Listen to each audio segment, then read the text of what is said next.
చెట్టు కింద ఒక అతను నిలబడి ఉన్నాడు. ఎవరో మీకు తెలుసా? అవునయ్యా, సంబంధం లేకని రోజు ఒకరు నించుని ఉంటారయ్యా. కృష్ణస్వామి అని ఒక కమాండర్ ఉండేవాడు.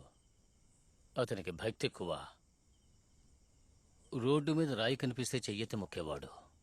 అతను నేను మాట్లాడుకుంటూ లోపలికొచ్చేటప్పుడు ఎదురుగా లక్ష్మీ కటాక్షంగా ఒక వేప చెట్టు ఉంటే ఎలా ఉంటుంది అన్నాడు. నేను బాగానే ఉంటుంది అన్నాను.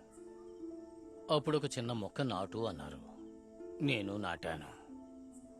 నాటిన రెండో రోజుకి ఒక మేక దాన్ని పీకేసింది. కోపంతో ఆయన దాన్ని రక్షించడానికి ఒక గార్డు నియమించారు.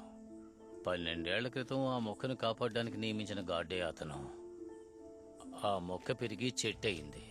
గార్డును వేసిన కమాండెంట్ పోయి 12 ఏళ్ళయింది.